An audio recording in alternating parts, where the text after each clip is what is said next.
my favorite part of the evening, where I can kick back, relax, grab a gin and tonic. No, I don't really do that. I'll grab a glass of water and we will listen to how to become visible in 2022 and the importance of visibility in 2022. So we have Jemimah Ashleigh with us tonight, all the way from Bali, which is pretty awesome. She tells me she's working over there, and what an awesome place it is to work as well too. So Jemimah is a visibility expert, and she really helps people with their PR and with things like getting onto podcasts and webinars and becoming famous in their own little pond, or it might be a big pond as well. So just a wee bit of background about Jemimah. She is the founder of the Visibility Lab. She has been named as in the top 10 female entrepreneurs in Australia and the top 20 industry disruptor of 2021. She is an international keynote speaker. She's a best-selling author, and she has a reach, can you believe this, a reach of 7 million through social media and podcasting. So that there is a pretty impressive number. And she's a board member of the Hope Project. So a bit of background there. She is an entrepreneur, and she's been told, she'll probably tell you this, that at least 6 men have referred to her as being too much. So if she's doing that, she's obviously doing the right thing. She's had a decade in law enforcement. She's got multiple 6-figure businesses, and has, as I said, been named one of Australia's top entrepreneurs. And but despite all that, she still found that she was fighting for a place at the business table. And it seemed like everything she'd done was not good enough. So she was a 30-year-old woman, was talked down to. People kept telling her that she was lucky for all the hard work that she had to put in. And she was often dismissed because of her gender and denied a place at the table in business. So being someone that really sort of took the bulls by the horn, she decided to change the game. And as she said, she went and built her own damn table. So, and she really sort of shifted to focus to working with game-changing women entrepreneurs and men that support them to help them to be seen and heard. And hence that's, the Visibility Lab. So she's here tonight to talk to us about why visibility is so critical and so important in 2022. So let's put your hands together and welcome to the stage, Jemimah Ashleigh. Thank you. That makes me tired when I hear my own bio. I'm like, wow, that's a lot of stuff. And it's always, I just like your Facebook page. Thank you. So a couple of rules before we kick on. I'm going to talk about a lot of stuff tonight about visibility. If I don't make sense, if you're like, Jemimah, what are you talking about? Tell me. I need to know, because I want to explain everything and leave you with key takeaways. Please bring yourself off mute and interrupt. Please throw comments and like questions that you have into the chat bar. I want to help you as much as possible in very real time. That is Nick, amazing. Thank you so much for that. I'm so pumped to be here. I am in Bali. I have, ladies, I think you'll understand this probably more than some of the guys. I straightened my hair an hour ago, and this is where we are. So, I'm really in Bali, and I'm in aircon, so I don't know what's happening, but this is just where we are right now. All right, I'm going to just share my screen, and fingers crossed that works. Can everyone just give me a thumbs up that they can see what I'm doing right now? Love that. I'm having a similar situation. I'm in Bali. We love island life. I will say that it has been temperamental at best for maintaining of internet. So we're going to pray to the internet God that this is happening. All of the stuff that Nick has just said about me is completely true, and I am so gung-ho about visibility, and I'm going to explain to you guys today a little bit why, and really give you some tangible takeaways. I find that so many, and this is one of the conversations I had with Nick early on, and one of the things that really drew me to being part of this class tonight is that so many places are like, oh, we're going to tell you a bit about what we do and not actually give you the solutions. I'm not about that. Let's give you guys some actual tools today that you can use. Does that sound good? Because I want to make sure you guys leave with some really good tactile stuff. So Nick's done a very nice little promo about me and who I am, but I'll just get like a few things to cap off on these. I grew up in a primary school town. that had, the primary school had 9 children. I wish that was a joke. We had half the class doing on like grade 3 to grade 6. The other class was prepped 2. So I grew up in a farming community where I should have been nobody in the whole scheme of things. My parents were all in law enforcement. I grew up to go and do that. But my story and the real really big key takeaway here, you know, and we hear so many people say this, and I mean this wholeheartedly, if I can, you can. If I've done it, it's absolutely not, it's not impossible for people. So when those awards and stuff are spoken about, I'm going to show you how to do that for yourself, because it's not, I don't want to gatekeep information, but more importantly, if I've done it, you can. And I grew up in this town that, you know, it's a tiny little town called Monroe, Victoria. If you have a look at it on Google Maps, it doesn't even have a township, no shop, no pub, no nothing. It was just a little farming community. Nick was right. I worked in law enforcement for about 13 years in total.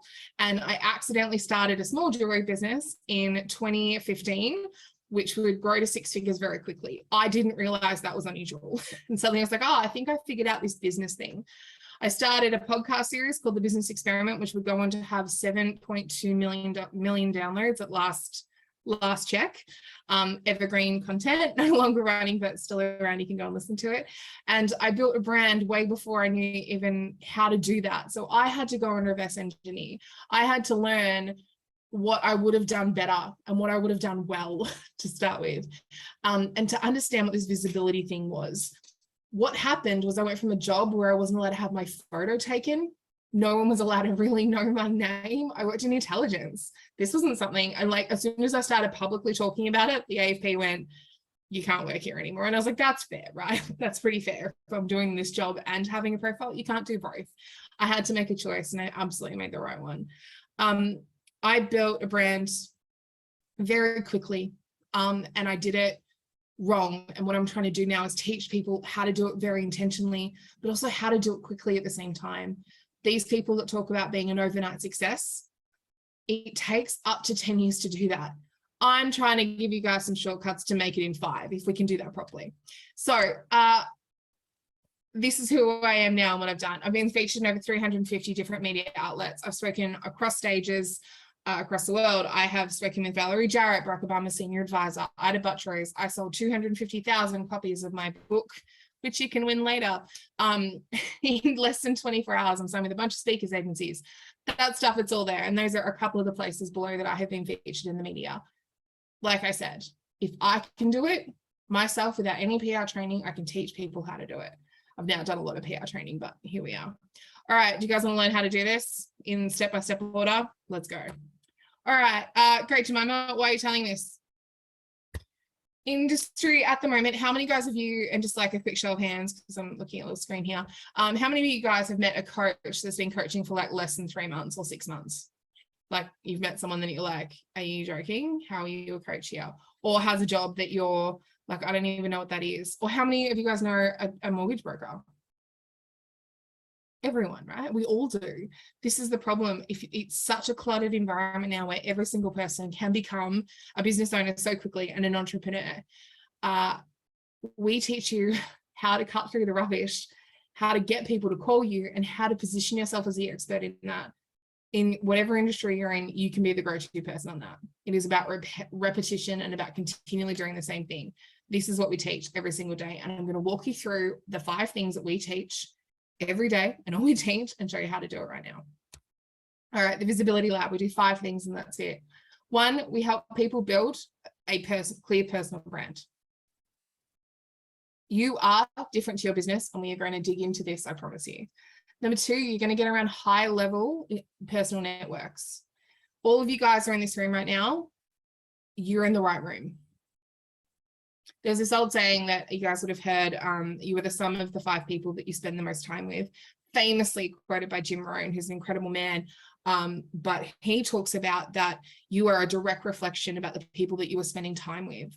If you're the smartest person in the wrong room, in the room, you're absolutely in the wrong room. If you can walk around and teach the class and what you're doing, you're in the wrong room. Find a different room, go learn from other people.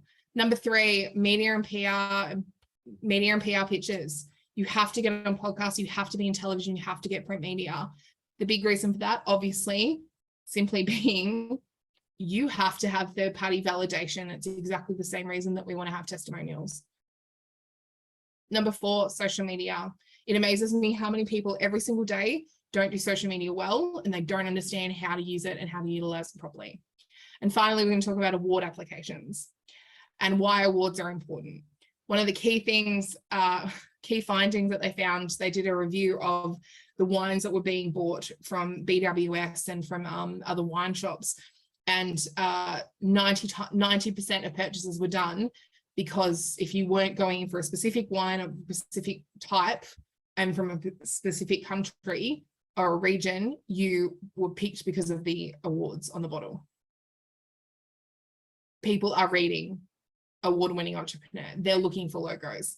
And it is much easier than you think to win awards. All right, let's dive in. Remember, if you've got questions, please bring yourself off mute. I want to answer as much as I can today and give you guys as much value as I can. Let's talk about personal brand. And I always use myself here as the example because it's only fair. I hate using other people as examples. When we talk about personal brand, every single person goes, oh, I have a business brand. That's enough. It's not. I'm really sorry, but we stopped buying from businesses in about 2018. We started really leaning towards buying from the person. It's why we saw a shift over the pandemic that was kind of fluked in about 2019 and really cemented in 2020, 2021 and into 2022. During the Christmas period of those years, we saw less money going to places like Kmart, Target, and way more money going to Etsy, to online markets, to like going to actual markets in your local area and buying product. We moved away from giving money to CEOs to buy their 5th and 6th property and to little family run businesses. They thought it was a fluke in 2018, 2019 that happened. It has now been cemented because of the pandemic, because we saw how much people struggled. So if you're thinking right now, you're like, Jemimah, I have a business brand. You also need to have a personal brand alongside that. If you don't have that, it's not enough. Jemimah Ashleigh is the person presenting tonight, not the Visibility Lab. It is a lot easier for Nick to message Jemimah Ashleigh and say, hey, would you like to come and talk about visibility? Yeah. If you want to get known and you want to get seen, you have to have your own personal brand. Most people think immediately it's things like that you need to have a logo and that you need to have a font. Everything that you were looking at on this literal slide right now is branded, and you will have seen branding the whole way through. And I'm going to use myself as the example. In here, you have a logo of the Visibility Lab on the right-hand side down the corner. I'm teaching you what my brand is. Through this whole thing, I'm teaching what the brand is. That person in the photo looks awfully like me. You're catching me on a good day, sure, and maybe less humidity in the barley hair, but I look the same. The clothing, for those who have met me, Paul, you've met me a bunch of times. I'm going to look like that in person. My clothing is going to absolutely be the same. And guess who's turning up on social media? Exactly that same person. The things that I'm passionate about, I'm going to talk about on social media, because one of the strongest things that we have here is a know, a like, and a trust. And if you don't have that in business, you don't have anything. I can know you and I can like you, but if I don't trust you, I'm not giving you money. Or I can know you and I could trust what you're saying, but if I don't like you, I'm not going to give you money. This is important, and it is something you have to do on repeat. The next thing is hex codes and color branding. We've actually, like, a lot of people don't realize this. You are trained every single day. I'm going to show you something just here. Can anyone tell me what this is? Bring someone off mute. Just tell me what this is. Bottle of Coke. Great. Why do you know that? Because of that classic red and white label. 100%. They taught us that if you try to, it is correct. I have the logo. If you try to use that exact red color, you will get sued. They own that hex code. A hex code is a number that is given to specific colors. It just means that if I print something in purple and you print something in purple, we have the same color purple later. We tell how much yellow, how much white, how much blue, and how much red goes into a color. And that's how we get different shades. So when you're building a personal brand, sorry, thank you, Paul. If you these hex code colors, we are getting people familiar with that stuff. We're getting people very familiar with who we are. few years ago, I used a very, very dark purple for my personal brand for a very long time. And someone in Parliament ran with the same. They had a different name. In fact, it was a male. But I had multiple people calling me to congratulate me for running for Parliament because I'd used that purple so much. And the person used exactly the same color that they thought I was running. That's how good this stuff is and from a psychology level. Your personal brand also is down to your language. Are you funny? Are you not? Do you deliver dry, funny humor? Keep that in your personal brand. That is who you are as part of your identity. It's also how you're turning up every single day. If you're a speaker, anyone here that does videos on a regular basis? Yeah, great. Love that. Thank you. You can buy songs to put onto your videos. If you're making TikToks, if you're doing Instagram, you can go and find consistency in those songs, but also you can actually buy a song. I bought a song that I put through all my speakers stuff. When I walk out on stage, there's a video that plays and it's the introduction. So I don't have to sit there and tell anyone who I am, but that song, I've heard it on the radio and people have rang me to say they've heard that song on the radio.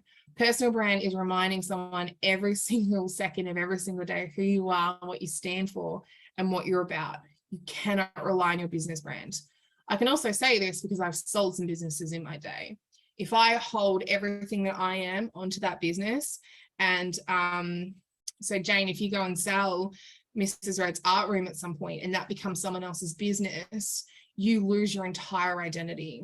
You have to be standing alone. It's very, like I said, very easy to hire Jemimah Ashleigh to do something, very hard to hire the visibility lab to talk. You have to have both. The big key thing that we get wrong is we create this kind of, and it is almost a third-party entity of who we are because it's designed. The color, the font, the clothing that I wear, I will always, for the people who have met me in person or seen videos or content of mine, 100% of the time I'm wearing denim. It's because I'm building that know, like, and trust. You're going to get that person that's in the photos in the room because it's what I would naturally wear. Where people get this wrong is they put out one persona and that's not in alignment with who they are and what they're trying to build.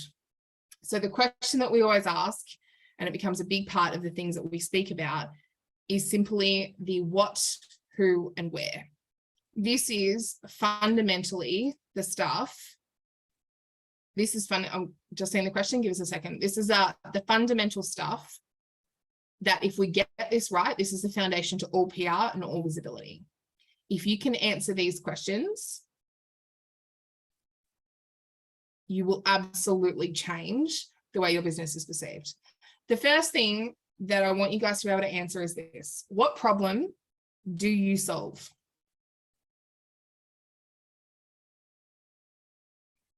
Most people will say things like, oh, I have a business that does like visibility stuff, we do training. No, I get people interviews, I get them in front of their ideal client and I help them make more money. You aren't just taking photos.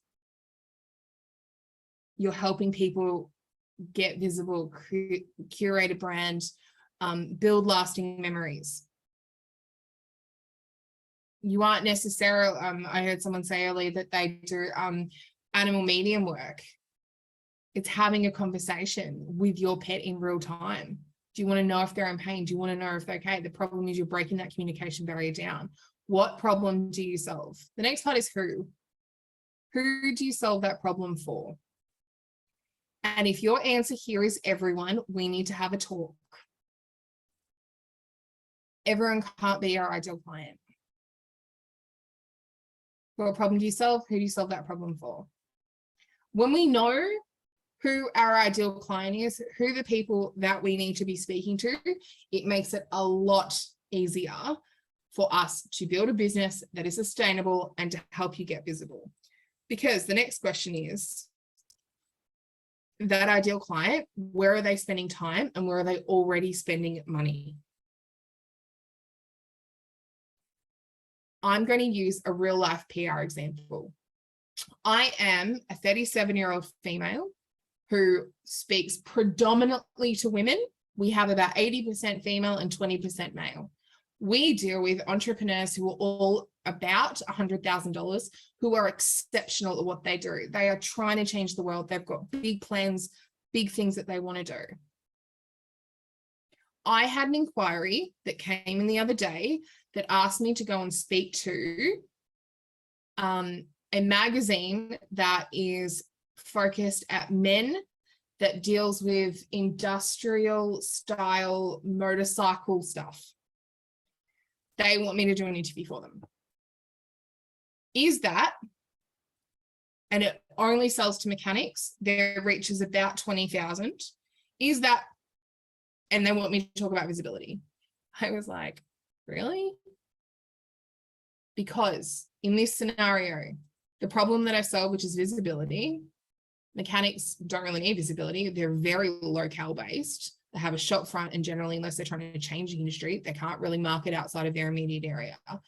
Who do they solve that problem for? Male mechanics who, as historically, maybe don't love females telling them always what to do. Is that person my ideal client?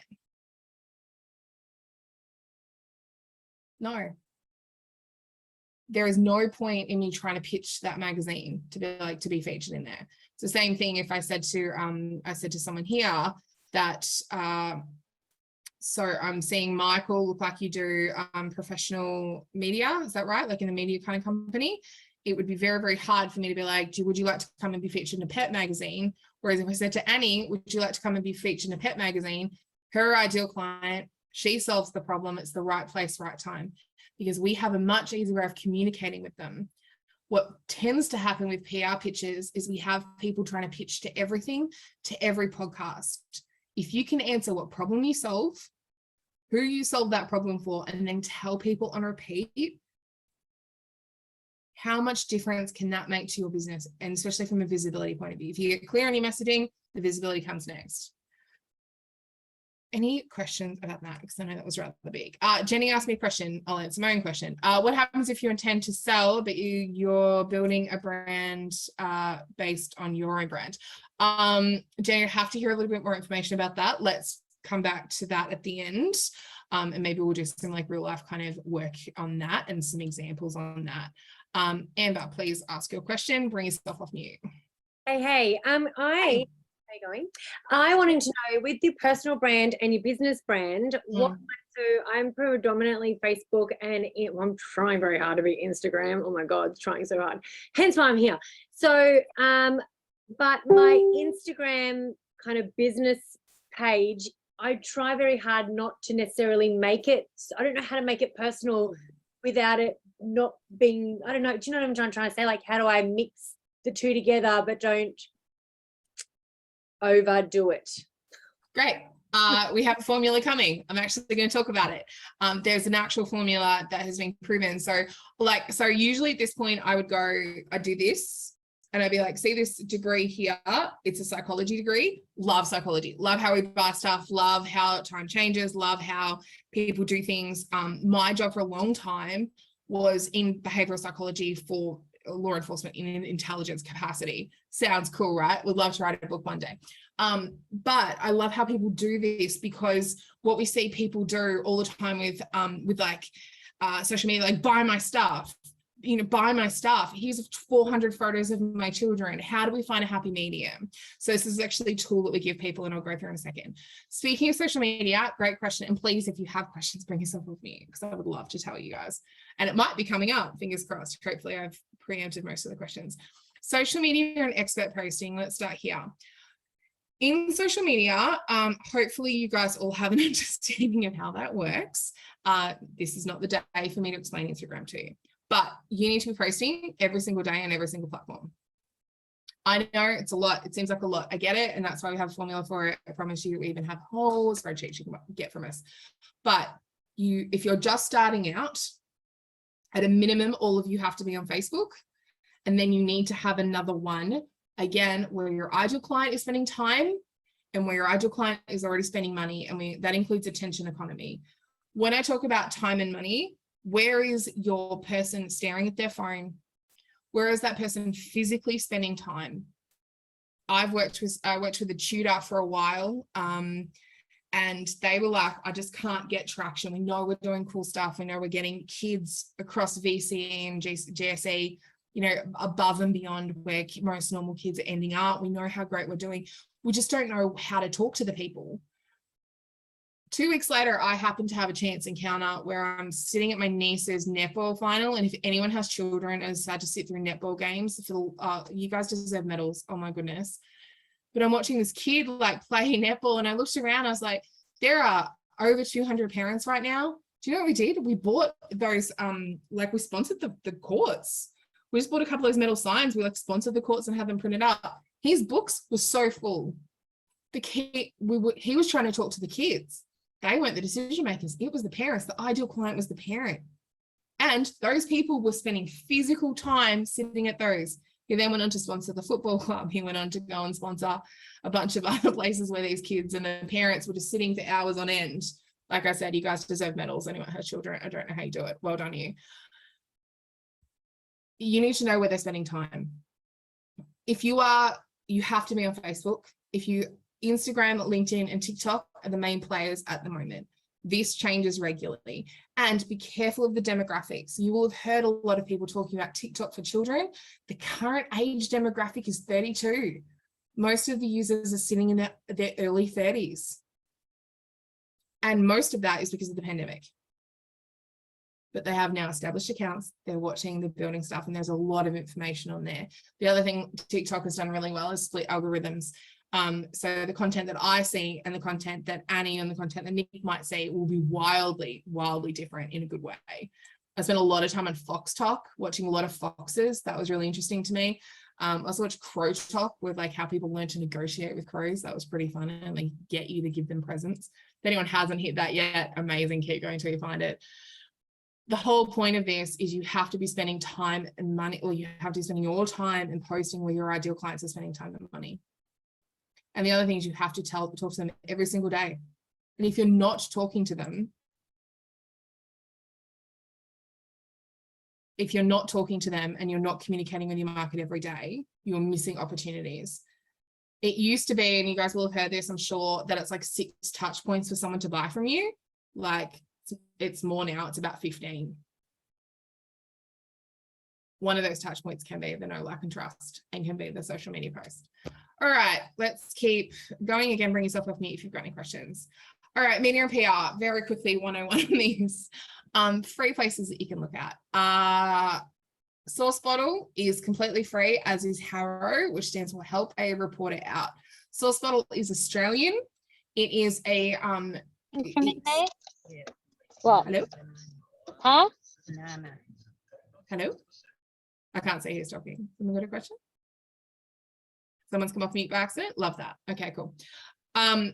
Source Bottle. Source Bottle is an Australian-based media. Most journalists use it if they're looking for a very specific story.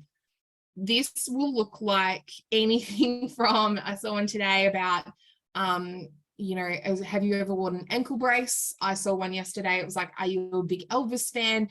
This is anything. Like, they are looking for anything. Harrow is more focused on American, Canadian, and occasionally European businesses that journalists use for that. So Help a Reporter Out, they send 3 emails a day. It's pretty extensive, and hundreds of different media opportunities, but a lot of them are absolute bullshit. Like, just skip over a lot of them. And podcast is a new one that's coming out as well, and name this podcasts.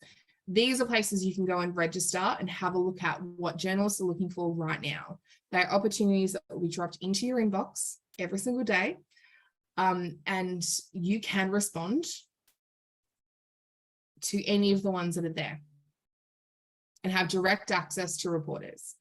Where this gets dicey, and it's something we always teach our people very quickly, is to create a list of 10 things that you want to be known for and only speak to those. If I go through these lists, I can respond to maybe a quarter of the hundreds that are sent out, because I have an opinion on orange juice, which might be something that they talk about. I saw one the other day, and it was like, what are your thoughts on Bitcoin? Personally, I have none on Bitcoin at all, but there are a lot of people here that would probably have some thoughts on NFTs and what's happening in the industry there. If it's not in your lane, and it might be interesting to you, Janie, you might be like, this is the greatest thing in the world. I love NFTs. But if it's not focused on your business, it's very easy to split your message. It's very hard, like very easy to kind of dial out into, I can talk about everything. You should be talking about what you want to be known for.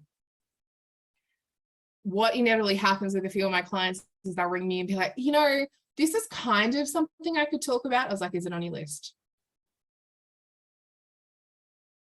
And if it's not on there, don't do it. The third tip I'll give you about PR and media is, what are you willing to do? For some of you guys, you will be media pros. You will have done interviews. You will have had dozens of opportunities already. You'll have spoken on podcasts. You'll have run webinars such as this on a near weekly basis. For some of you, you'll have never done an interview before. You'll have no idea how to do a webinar. The first time you do it, your heart will be beating through your chest. You'll be worried about it. You have to decide the kinds of things that you're willing to do. The advice that I will give for the new guys is 1 is greater than 0. If you get asked to do your mate's podcast who's only got 3 episodes, do it. It's great practice. I've been the first person to be interviewed in a podcast, and I've been the 100th. So it is really fun while you're learning in this process to go and get as much as you can and get as much exposure as you can to this. And most people always say, like, how do you start? You start. You ask one podcast, you put one source bottle in, you just have to start. It's very uncomfortable to start with. Number 4, you have to be, not the only person applying. The biggest tip I can give you for this is to make sure that you're interesting in the response. Talk to them like they're a person. It's a journalist who is very time poor, who's trying to get responses very quickly. Answer solve the problem that they have. They have a problem too.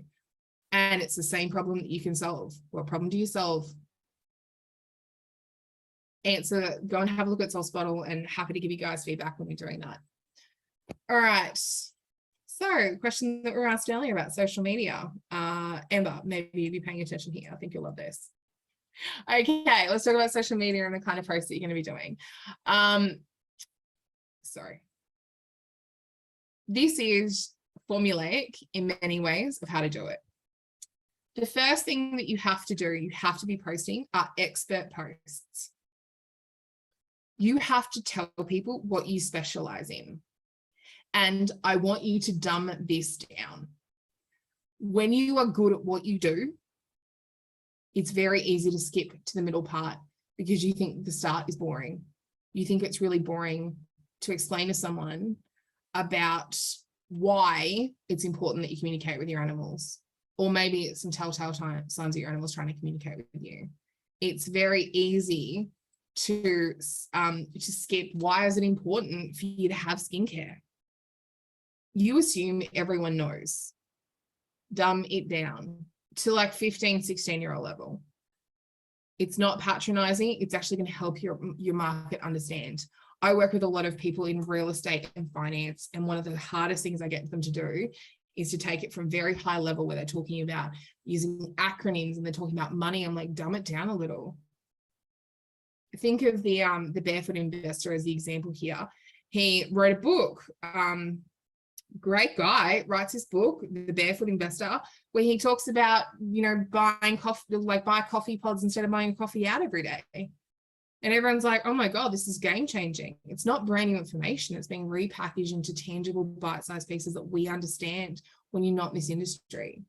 You have to make the things that you are doing super approachable and make you super approachable. This is part of your brand. Your expertise is part of your brand. Don't make it out of reach from people. To talking too high a level, you're going to lose people very quickly. Second kinds of posts that you have to do, you have to build stuff into your CRM. You have to have posts out there and asking for people to reach back out to you. You have to put leads in there and you have to be able to retarget them. This is where you say things like, do you need some help with visibility right now? Reach out for a free 15-minute chat. We get 2 to 3 leads a week just from asking that question once or twice on social media.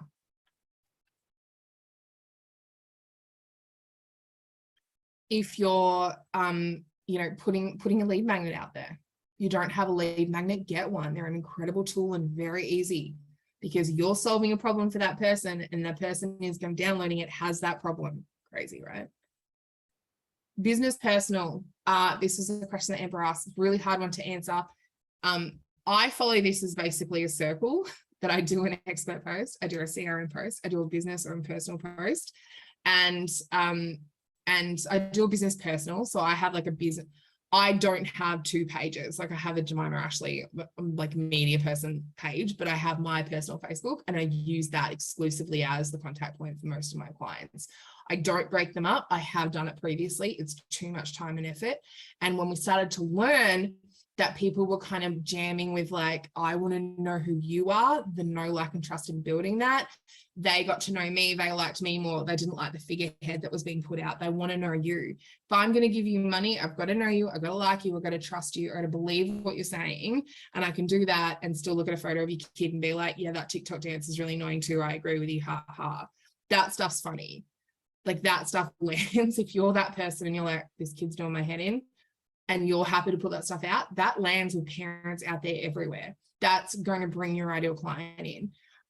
If you're going to be sharing stuff from your business, if you have staff, if you have these things, if you have clients that you can use, 100% use them, because that stuff, the behind the scenes, makes it way more interesting. And also in here, use testimonial and case studies if you can. For some of you guys, you just won't be able to do that. But testimonials, they are the media like level of approval for other people. If someone else has said you're great, if the media is saying that you're on the project, oh my God, shut up and take my credit card details. That's where we get to with this stuff. Finally, media and third-party validation. If you've got media previously, if you have stuff, reshare it. There's nothing to stop you from resharing that stuff at any time or place. I share media, you know, every 12 months, something will come up and I'll share it. I put on Instagram that I was doing this tonight. I made a joke about, guys, look at my hair, it's hilarious. Of course, I'm going to make jokes about that because this is who I am. I'm naturally, you know, I naturally like to think I'm funny. Doesn't always land, but, you know, I'm going to be sharing this stuff because it's who authentically that I am. Like, I had to dry off out of the pool today. Here we are doing some work. That stuff's interesting. And if you're like listening to this and like, Jemimah, you can't be serious. Like, no one's going to give a shit. Trust me, they do. It is ridiculous. Also, some people at this point go to me very quickly, you know, no one ever engages with it. They're seeing it. And you are more likely to get likes on the rubbish stuff of the like, oops, I had a whole packet of Tim Tams today. Who else has had that problem? Than you are on those big award wins, on those big features. You are going to get applauses at very strange place. And a lot of approval in other places. Pay attention to who's clapping. And pay attention to who feels like they're competing with you when they're not actually saying they're competing. Just be mindful of that as you grow your profile. It shows a little bit more. So how I do this is in a bit of a wheel. And I proceeded about, I have a formula, we have a spreadsheet that we give our clients for this sort of stuff. And then I post specifically in the evening of stuff I want to share. And that's where like, I have, so like today I'll post, you know, after this, I've got a few things to do. I'm doing Bali downtown. I'm going to go to the beach for a swim. I'll post something about that, but I'll post about work stuff in the day and this stuff. And, you know, then you'll have it behind the scenes. It isn't an exact science, but what it is a little fun trying to, you know, stop selling all the time, but like show your expertise, get your CRM building. All right, I'm more over time and I want to make sure I give you guys as much value. Let's talk about awards, not for too long, and give you guys some question and answer time. Awards are, I can't believe how many people don't apply for awards because it's like shooting fish in a barrel for so many reasons. There are 4 types of awards. Let's run into these. Firstly is the national awards. These are things like the Australian Small Business Champion. These are things like the Optus My Way Awards. These are the Telstra Business Awards. These are awards that are held on a national stage where you'll be competing with people from all over Australia. Second one is international awards. The most famous of this is the Stevies. There's also the International Business Awards. There are literally hundreds of these out there. The next one are the state and local. These are things like your local business chamber. These are the ones like the Victorian Business Awards or local business awards. BX Networking has, you know, they would be considered a national award, although bordering on state and local also, and maybe industry, and maybe international now that they've gone out to the US as well. So, you know, have a look at what's happening in your local area. If you're in Melbourne, if you're in Canberra, if you're in Sydney, go and have a look at what in the local areas. There's also things like 40 under 40, 50 under 50, Young Entrepreneur Awards. They all exist here too. Finally is industry awards. So this is things like if you're in the financial industry, the Women in Finance Awards have just opened. It opened yesterday. There are CPA awards. I was writing as well, dealing with finance awards, as you can tell, and the industry finance awards as well are open. So these are ones that, like, there are PR awards, there are women's awards. These are industry focused or laser focused in one specific area. These are the types of awards that you can find. In Australia, does anyone want to throw a comment into the bar and tell me roughly how many awards do you think there are in Australia that open nationally every year? Or bring yourself up and give me an answer. Lots. Lots. Michael, correct. 10 Yeah. points to you, my friend. 2,187. 487, was that your guess? 2,187. Oh, I love that. There's so many. Okay, we're gonna I don't know. 700, love it. Last year, Australia recorded 824 awards that we were able to count. Who won? People that entered. It's very uncomplicated. Okay. All right, things you need to know about awards very quickly. This stat, national, okay, so there were some statistics. I'm just going to point back to the fake degree that's not there at the moment. I love statistics because I'm also a nerd.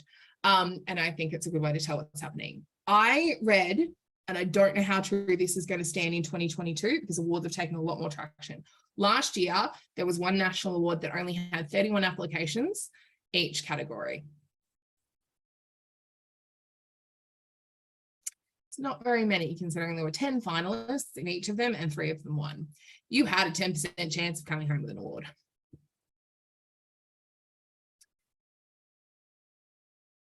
Number 2, it's a business audit. When was the last time you sat down and thought about every aspect of your business? What are you actually doing for your community? What are you actually doing for environmental stuff? What are you actually adding to the world? It's a little humbling when you first start doing this. You're like, I've done nothing to help my community lately. I need to get onto that. Or I only donated $180 to charity this year. Or I actually didn't help my team very much. I've done no business development stuff here at all, and I've done nothing. It's a very nice business audit. When you first do it, it can feel a little jarring. You're like, holy shit, I need to have done more than this. It can be a little awkward to start with, but it's also a really good way to keep track of what you're up to. Another reason to awards is it's third-party validation very quickly. You've seen a lot of people coming out like, I'm a finalist for, I'm a winner for this. On the 2nd of September, I'm saying that with some hesitation because I'm not sure on the date. On the 2nd of September, I am going to the Australian Small Business Champion because I'm a finalist for Coach of the Year and Entrepreneur of the Year for 2022. Very excited about it. Put the logo out, got tons of feedback on it. I will then take a lot of photos while I'm sitting there looking happy. There will be over 100 media people in that room right then and there. I will sit at tables with other finalists and other winners and have a chat with them. These are rooms you have to be in. Remember we talked about the sum of 5 people earlier? These are rooms you have to be in if you're building your industry, especially if it's like an industry award and you're in media, or if you're, the other people we're sitting with also are in PR. You have to be in these rooms. They're very important to be in. I cannot stress this enough. Another thing I want to tell you, number 4, you can pay for awards and they can be given to you. Be very careful when you start applying for awards and are a finalist/winner. You will have randomly, you'll just get given awards. I'll be like, congratulations, Nick, you've just won this award. We're so happy. You want everything here at $780. Thanks. You're paying for an award. I've also been offered at the front cover of a magazine for $11,000. I've been offered for Woman of the Year for £5,500 pounds. I was like, it's like 15,000 Australian. I'm not doing that. I've also been given awards, very jarring. I find that very confusing that I didn't put in, someone just gave that to me. How can you possibly know if I haven't been audited and haven't been compared to other people? Finally, number 5, awards are a business. Be very mindful of this. The Australian Small Business Champion, finalist for, very excited most. I'm very grateful and I'm very proud to say that 100% of our clients that applied got through. But here's the thing, every single person that has now had to pay $350 for a ticket will have to go to Sydney, will have to be at that awards, will give up their Friday and Saturday night. I'm giving up both because I'm going for my award and all my clients. I spent personally over $1,000 on tickets. There will be 1,000 people in both of those rooms. I'm 100% coming home with COVID. I'm aware of that. This is the situation you're in. You are applying for something else. It is a business. It will cost money.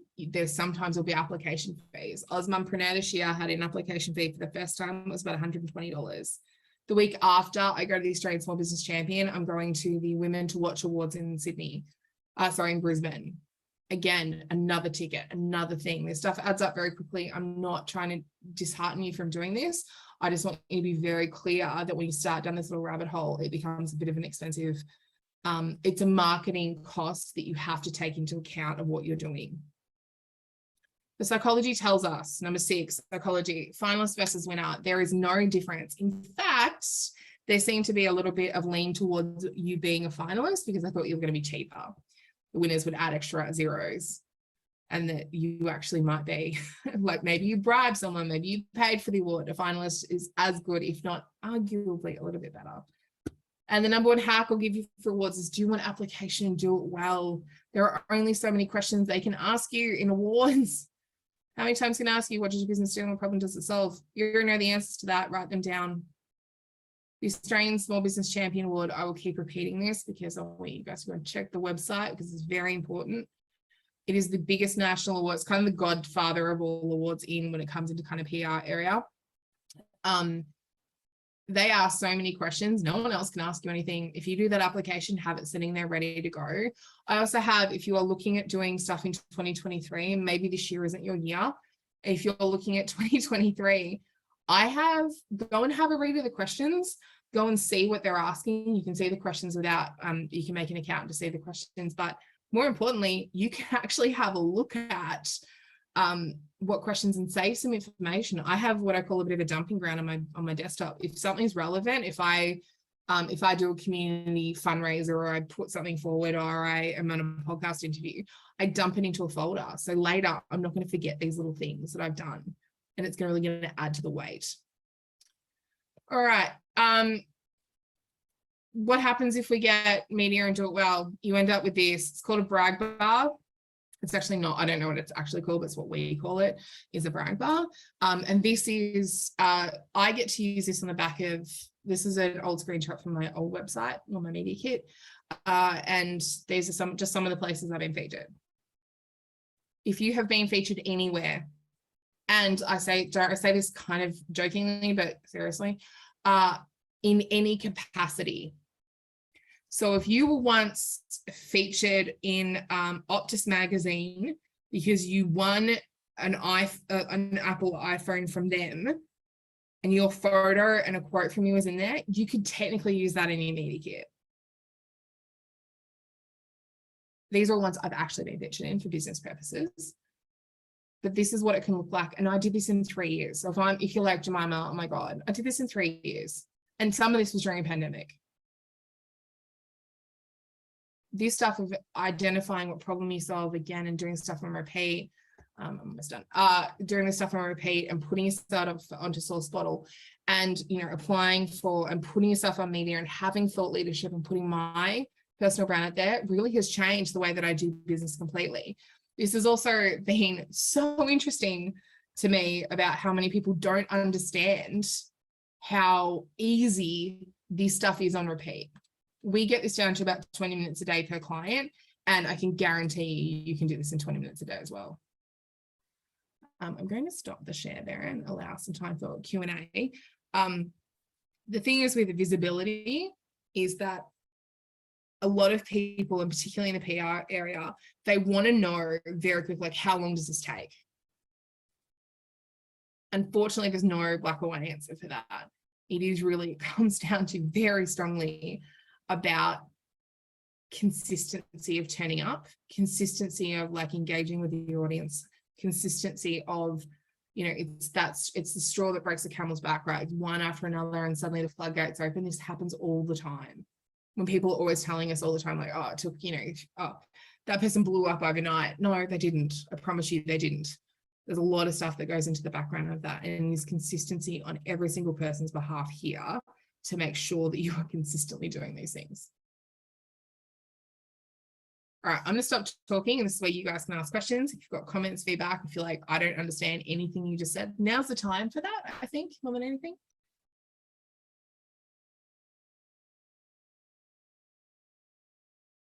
Great feedback. Brilliant. Thank you, Amber. Love that from me. Love that. We'll be using it as a testimonial later, obviously. I just want to say thank you. Oh, sorry. Thank you so much. That just that picture of the wheel, you know, because I don't know if anybody else feels like this, but sometimes, I mean, I actually do schedule all my posts. In another platform, and sometimes I sit there and I think, oh my God, this is just looks so boring. It's just like product. Oh, I better chuck in a movie. Oh, I better do a testimony. Like, and it was like, oh God, I don't know. Like, so that was great. Thank you. That's really cool. Yeah. So this is the no, like, and trust stuff, right? Like, again, we're trying, like, and it can't be so one-dimensionally. Like, if you got that person on Facebook that just won't stop selling to you, like, stop it. I don't want to all, like, you know, particularly LinkedIn's really volatile with this of that. Hey, I saw this article and I thought of you and it's from my competitor, but maybe it's a product you would like to buy. I'm like, are you kidding me? We've never engaged. I don't know you. I don't like you. I don't trust you. Delete. 100%. This is the problem with that stuff. We have to build that relationship. I would also argue on LinkedIn that we're seeing way more personal posts and they're doing much better these days.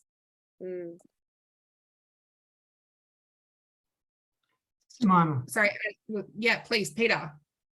when you mentioned create a list of the 10 things you want to be known for and then only speak to them, can you say a bit more about that? Yeah, that of course. Good point. Yeah. So Sourcebot will send out 2 emails a day, and I'm talking sometimes up to 300 different media opportunities per day. Like, there's constantly, we're on a 24-hour media cycle. There are always journalists that are looking for things. And like, I got my virtual assistant 1 week to count. We had over 1,200 media opportunities, right? So if you are fairly, if you haven't lived an interesting life, I really like art. I'm also a professional singer. I do a lot of improv. I love business. I have a varied life. I love cooking. I love psychology. Like, I could sit there and write 50 of these out per hour.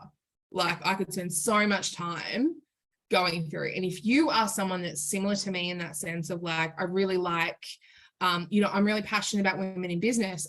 Because I just got talked down to so much, I was like, how do I make it easier for women? I will, if I have women in business as one of my things and I see anything women in business, I'm allowed to respond to that. But if I saw something that was like, hey, do you prefer acrylic paint or oil-based? Do I have an opinion on this? 100% acrylic, 100% of the time. And I can give you 10 reasons why, but it's not relevant to my personal brand or my business brand. Get very clear about what problem you solve, who you solve that problem for, and how to do it on repeat. Because if you're constantly going to be responding, oh, you know what? I have some very strong thoughts on chicken, but it's not relevant to your business. Don't respond to it. Now, that being said, I'm going to use a real life example here. We had one client who really liked Bruce Springsteen. You guys know the singer, Bruce Springsteen? And it was a joke how much he liked him. Constantly. It was like talking about the boss, which was annoying for me for a long time until I saw a story that was like, do you know the biggest Bruce Springsteen fan? And I was like, yes, actually. So I sent him the link. He ends up getting flown to Las Vegas, to meet Bruce Springsteen, to compete with him against on a trivia night of like, who knows Bruce Springsteen best, him or Bruce Springsteen. He wins, and now they're kind of friends. So there are outliers here. This is not like that girl once told us on that course, you can't. If it's something you really like or really passionate about, but get really clear about the problems you solve. If you're doing things like social media, it's very easy to fall into like why TikTok is shit feeds. But if it's not relevant, to bring people in to like, you know, use Instagram, use LinkedIn, be mindful of that, because you can get very lost in a lot of noise and a lot of other media stuff. So the 10 things, you know, I talk about women in business. That's one of my core identities. I'll also talk about One of the other things I talk about a lot is I'm a subject matter expert for a lot of magazines on divorce. I got divorced in 2019, but I also very publicly got married and then very publicly separated. Like Mamma Mia ran stories on this. So that's why that happened. And I was like, I'm just going to run with it. Like I was like, it's part of my repertoire now. But again, links very strongly back to women, because it's about why I'm passionate about women and surviving financially about that. Thank you very much. Is there a chance I will still meet Keanu Reeves? Listen, Jane, listen, you're gonna have to fight me for Keanu Reeves. Absolutely not. That's all me, mate. All me. Game on. Done. Are you injured at the moment? I feel like I can make jokes here, but it seems inappropriate that I take this any further. There are I have not seen a Keanu Reeves story yet. I have seen a Sandra Bullock one though, and I did laugh at that because I was like so close to my idol. Well, I sat in the cafe in Paddington that he sat at when he was on some set back in Sydney back in the early 2000s. Matrix, he was so I got pretty close to him. We're gonna like compare notes later. I have met Brad Pitt. That was pretty fun. He actually hip and shouldered me by accident, knocked me over. That was pretty funny. Well, you've got Brad Pitt, so I'll take Keanu. No. Jane, you know, we'll take this offline. This could be a fight that we have forever. Any other questions about any of the stuff today? Because I'm watching Nick. I just wanted to say, Jemimah, thank you so much for sharing such comprehensive information. That's just been so helpful. I've just written down a whole lot of asterisk things that I need to go and action. So I really appreciate your sharing that with us. Yeah, I just saw something like deaf signing. Thank you. Yeah, please. And if anyone has questions, I'm super easy to find, thankfully, about visibility.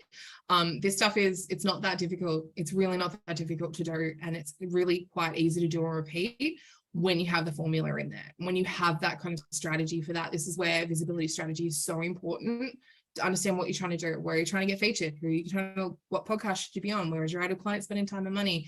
This is a repeating kind of conversation I have every single day. And fingers crossed you guys like this some information and some tangible outcomes. There's nothing worse than being stuck for an hour and a half at night time and you're like, I just want to eat my dinner and watch NCIS. And like, you're like, I don't even know what I learned. Fingers crossed everyone got something out of that. Awesome. Excellent. Thanks for that, Jemimah. It helped me to understand why people seem to like it when I post about going to the gym or being a social alcoholic and all of those sort of things there. So, and funnily enough, you know, you mentioned that those sort of random posts are the ones that really take off, and that's really been the case for me. And then you post these really good business posts, nothing. This is the one that's going to go viral, but no, they want to know what you're doing in your personal life. So it's also like, and just please be mindful that, you know, just because it's depth, not width, and you have to be very mindful that, you know, your measure of how successful a post should not be based on likes. It should be or engagement. If it's a good post, people are reading it. Whether they like it or not is up to them. And sometimes, you know, the periphery, people also like, people are a bit pervy. Like, we want to see what other people are doing. Oh, Nick goes to the gym. Interesting. Maybe I should do that. Maybe that's why he's successful. Maybe that's why it gets people in that thing versus, you know, I'm stalking your stuff and want to know why I'm successful and reading your posts. So don't think for 1 second that people aren't reading and watching what you're doing. Oh, it's amazing sort of when they come out of the woodwork and various different other forums and think, you know, they say, oh, no, I know you. It's like, well, I've never heard of you before. So, never heard of you. Exactly. I follow you on Instagram. Do you? Okay. I've never seen your name once. That's right. Excellent. Well, thank you very much for coming along tonight, particularly because you're in a beautiful place there. You're going off for a swim tonight, which I'm incredibly jealous about because I'm going to be stepping out of my little podcast studio into the rain as I go into house. So we'll both be getting wet. You'll be enjoying it. I won't. So definitely thank you for that tonight. I've got a whole truckload of notes as well. So you've added to my knowledge to go and implement all my sort of 2 VAs that happen to be on the show today. I guess they'll be implementing some of that as well too. So Lorena and JM, take note. So, but we do have a door prize tonight too, or a couple of door prizes. Do you want to tell us about that? Yeah, so kind of mentioned earlier, Sorry, I'm in Bali. Some people asked earlier, I got a comment. I'm in Bali at the moment because I'm running a retreat next week, but more importantly, I'm here to finish my second book, because if I don't finish it, I'm going to get in trouble. But I have a ton of my first book called Position Me, about how to position yourself as an expert, lessons in accidentally starting a business and becoming an award-winning entrepreneur, which largely focuses on exactly what we talked about today. So I have one copy of that to give away. The other thing I've got is the 90-minute session one-on-one with me to talk about all things business and about visibility and getting you guys a strategic plan into your business to get visible by the end of 2022. Awesome, awesome. So now is not the time to leave the room and go to the toilet and make your dinner or whatever, because as ever, you have to be in the room to win it. So we do have our wheel of names here and all of your names are in this wheel. I don't know why we've got some empty ones here. Hopefully it doesn't land on any of those empty ones, but if it does, we'll just spin it again. All right, so let's draw the first one. It will be the consult session with Jemimah. And drum roll, please. And our winner is Andrew Kavanagh. Andrew, are you in the room? Yes, I'm in the room. Thank you. Thank you very much. Room. Fantastic. Well done for that. What we'll do is we will connect you and Jemimah up by email tomorrow, and then you can connect and work out times and dates and all that sort of thing there. Okay, I just dropped my email. Just send me an email too. All right, so first one was Andrew, and now for the book. Our lucky winner for the book is, drum roll please,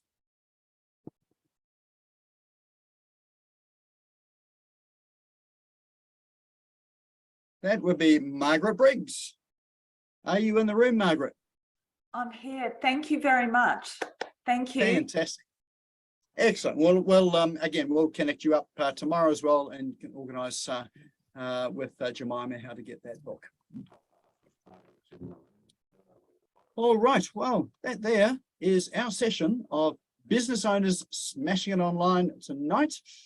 If you enjoyed the session tonight, then and you want to watch it again, it will be up on the Smash Go YouTube channel tomorrow afternoon.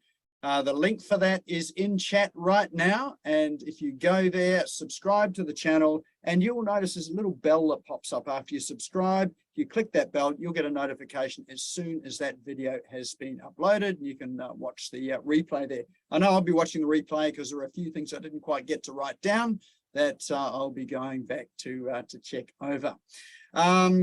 And to catch up with Jemimah, she is very visible. You could probably Google her name and find her. She's got a website, jemimahashleigh.com.au. Is that right? Yeah, .com. Just .com. So Jemimah. I think .com.au works as well, though. Let's be honest, it all works. Okay, well, either of those will work, and you will find her on social media. And if you search for the Visibility Lab, you will find her there as well too. So thank you everyone for coming along tonight. Thank you, Jemimah, for sharing with us tonight. Hope you enjoy your downtown expedition to the sea, and look forward to seeing everyone here back again here next week, same time, same place at Business Owners Smashing Online. Have a sensational evening.